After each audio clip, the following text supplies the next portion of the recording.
Hello నమస్తే, నేను అశోక్. జూబ్లీహిల్స్ ఉప ఎన్నికలు ముగిశాయి. దాదాపు 48.34% ఓట్ల పర్సంటేజ్ కూడా నమోదవుతూ వచ్చింది. అయితే జూబ్లీహిల్స్ పరిధికి సంబంధించి సుమారు 4 లక్షల ఓట్లుంటే కనీసం 50% పోలింగ్ కూడా నమోదవ్వలేదు. నాట్ ఓన్లీ ఇప్పుడే కాదు, గతంలో కూడా చాలాసార్లు ఏ ఎన్నికలు జరిగినా కూడా ఇక్కడ అత్యధిక పోలింగ్ నమోదైనటువంటి పరిస్థితి అయితే కనిపించలేదు. కానీ ఇప్పుడు ఉప ఎన్నికలు జరుగుతున్నాయి కాబట్టి ప్రజల్లో ఒక ఆసక్తి ఉంటుంది. పార్టీలు కూడా ఆ అభ్యర్థులు కావచ్చు, ఓటర్లు కావచ్చు, వాళ్ళందరినీ కూడా తీసుకొచ్చి బూత్లో ఓటించే పరిస్థితి కూడా ఉంటుందనేటువంటి అంశం కూడా మనందరికీ తెలిసిందో. సో ఇలాంటి నేపథ్యంలో అంతగా ఎవరు ఉత్సాహం చూపించినప్పటికీ కూడా 48.34% ఓట్ల పర్సంటేజ్ జూబ్లీహిల్స్లో నమోదైనటువంటి నేపథ్యంలో ఇక్కడ ఏ పార్టీ అధికారం సాధిస్తానికి సంబంధించి, ఇక్కడ ఏ పార్టీ విజయం సాధిస్తుంది అనేటువంటి అంశం మీద పెద్ద ఎత్తున చర్చ జరుగుతుంది. ఇక్కడ ఆల్రెడీ అధికార పార్టీగా ఉన్నటువంటి కాంగ్రెస్ పార్టీ ఎలాగైనా ఈ స్థానాన్ని గెలుచుకోవాలని చెప్పేసి విశ్వ ప్రయత్నాలు చేస్తూ ఉంటే, సిట్టింగ్ స్థానాన్ని ఎలాగైనా కైవసం చేసుకోవాలని చెప్పేసి బీఆర్ఎస్ మాత్రము తమ అభ్యర్థిని రంగంలోకి దింపి డైరెక్ట్ కేటీఆర్ఏ ప్రచార బాధ్యతలు కావచ్చు, అక్కడ ఉన్నటువంటి రాజకీయాన్ని మొత్తం కూడా చూసుకుంటూ వచ్చారు. సో ఇలాంటి నేపథ్యంలో ఇక్కడ సర్వే సంస్థలు అన్నీ కూడా డిఫరెంట్గా వాళ్ళ యొక్క స్ట్రాటజీస్ని, వాళ్ళ యొక్క రిజల్ట్స్ని ఇస్తూ వచ్చింది. జూబ్లీహిల్స్ పరిధికి సంబంధించి పేరు మోసినటువంటి సర్వే సంస్థలు ఒకలా ఇస్తున్నాయి, కొత్తగా వచ్చినటువంటి సర్వే సంస్థలు మరొకలా ఇస్తున్నాయి. ఏది ఏమైనప్పటికీ కూడా ప్రజల ఓటు బ్యాంక్ని, ప్రజలు వేసినటువంటి ఓట్లని పసిగట్టడంలో కూడా సర్వే సంస్థలు కొంత విఫలమయ్యావా అనేటువంటి ఒక చర్చ కూడా కనిపిస్తుంది. అయితే కేకే సర్వే అనేటువంటి ఒక యాక్యురేట్ సర్వేగా మనం చూస్తూ ఉంటాము. ఇటీవల ఆంధ్రప్రదేశ్కి సంబంధించి అసెంబ్లీ ఎన్నికలు జరిగినటువంటి నేపథ్యంలో వాళ్ళు ఏదైతే నెంబర్ చెప్తూ వచ్చారో ఆ నెంబర్ 100కి 100% యాక్యురేట్గా వస్తూ వచ్చింది. ఆ నెంబర్ అంతా కూడా రెప్లికేట్ అవుతూ వచ్చింది.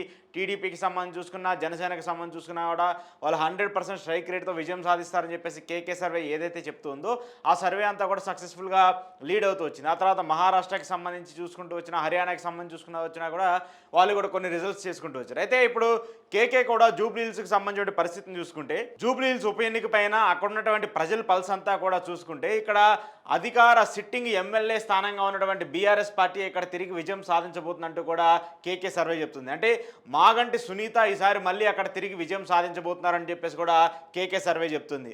ఆమె భర్త ఏదైతే మాగంటి గోపీనాథ్ 3 సార్లు ఎమ్మెల్యేగా గెలుస్తూ వచ్చారో, 4గోసారి కూడా వాళ్ళ కుటుంబం తరపు నుంచి ఆ అభ్యర్థి విజయం సాధించబోతున్నారంటూ కూడా కేకే చెప్తున్నారు. ఇక్కడ కాంగ్రెస్ పార్టీ ప్రతిష్టాత్మకంగా బీసీ అభ్యర్థిగా ఉన్నటువంటి నవీన్ యాదవ్ని రంగంలోకి దింపుతూ వచ్చింది. నవీన్ యాదవ్ అక్కడ సామాజికంగా ఆ ప్రాంతంలో మంచి పలుకుబడి పట్టున్నటువంటి వ్యక్తి. దాంతోపాటు కాంగ్రెస్ పార్టీ అధికారంలో ఉంది కాబట్టి కొంత చరిష్మా తోడవుతుంది, ఖచ్చితంగా విజయం సాధిస్తుందని చెప్పేసి కూడా నవీన్ యాదవ్ భావిస్తూ ఉన్నారు. కానీ ఇక్కడ కేకే సర్వే ఇస్తున్నటువంటి రిపోర్ట్ చూసుకుంటే, కేకే సర్వే చెప్తున్నటువంటి పర్సంటేజ్ ప్రకారము, ఇక్కడ టర్న్అవుట్ అయినటువంటి ఓట్ల ప్రకారం చూసుకుంటే అధికార సిట్టింగ్ ఎమ్మెల్యేగా ఉన్నటువంటి బీఆర్ఎస్ పార్టీకి 49% పోలింగ్ వస్తుందని చెప్పేసి కూడా చెప్తూ ఉన్నారు. ఆ తర్వాత కాంగ్రెస్ పార్టీ 41%తో ఇక్కడ రెండో దశలో ఉంటుందని చెప్తున్నారు.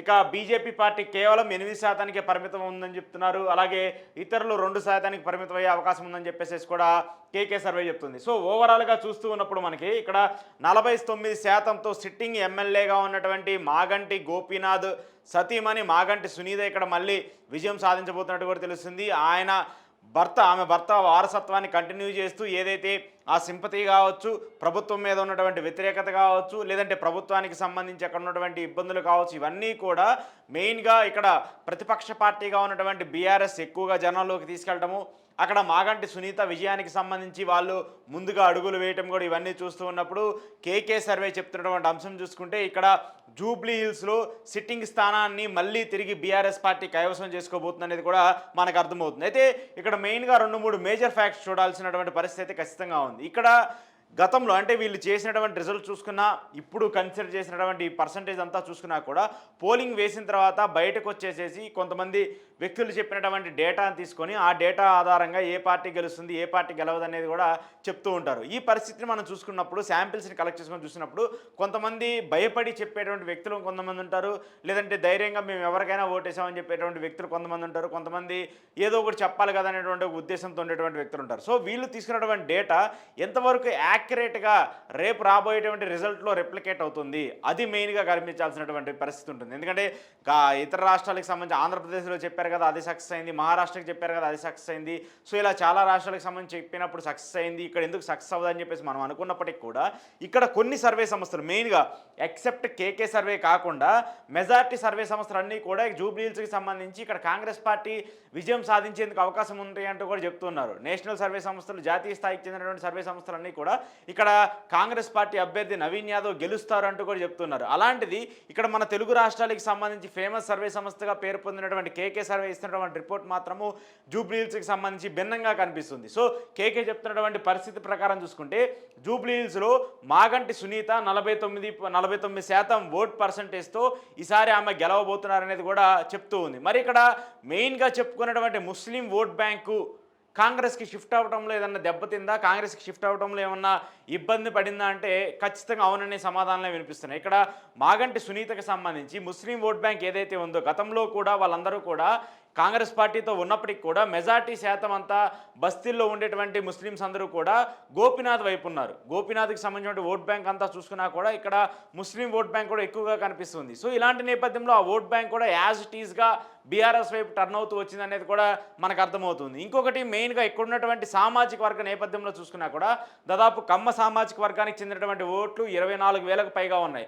సో ఆ 24,000 ఓట్లు రేవంత్ రెడ్డి అంటే కాంగ్రెస్ పార్టీకి పడకుండా ఆ టర్న్అవుట్ కూడా ఇక్కడ బీఆర్ఎస్ పార్టీకి వచ్చిందనేది కూడా మనకు అర్థమవుతుంది. సో ఇటు కమ్మ సామాజిక వర్గానికి సంబంధించి చూసుకున్నా, దాంతోపాటు ముస్లిమ్స్కి సంబంధించి చూసుకున్నా, లేదంటే మిగతా ఇతర వ్యక్తులకు సంబంధించి ఇతర పార్టీలకు సంబంధించిన ఓట్ బ్యాంక్ చూసుకున్నా కూడా ఎక్కడా కూడా అది కాంగ్రెస్కి డైవర్ట్ అవ్వలేదు, అలాగే ఇటు బీజేపీకి డైవర్ట్ అవ్వలేదు. అది కేవలము బీఆర్ఎస్కే వచ్చింది అనేటువంటి రిపోర్ట్ను కూడా కేకే సర్వే చెప్తుంది. సో ఓవరాల్గా చూసుకుంటూ ఉన్నప్పుడు మిగతా సర్వే సంస్థలన్నీ కూడా ఒకలాగిస్తున్నాయి, మిగతా సర్వే రిపోర్ట్లన్నీ కూడా ఒకసారిగిస్తుంటే మాత్రము కేకే మాత్రము తన యాక్యురసీని తన రిజల్ట్ని కన్సిడర్ చేసుకుంటూ ఈసారి జూబ్లీహిల్స్లో ఖచ్చితంగా సిట్టింగ్ స్థానాన్ని బీఆర్ఎస్ తిరిగి కైవసం చేసుకోబోతుంది అనేది కూడా అర్థమవుతుంది.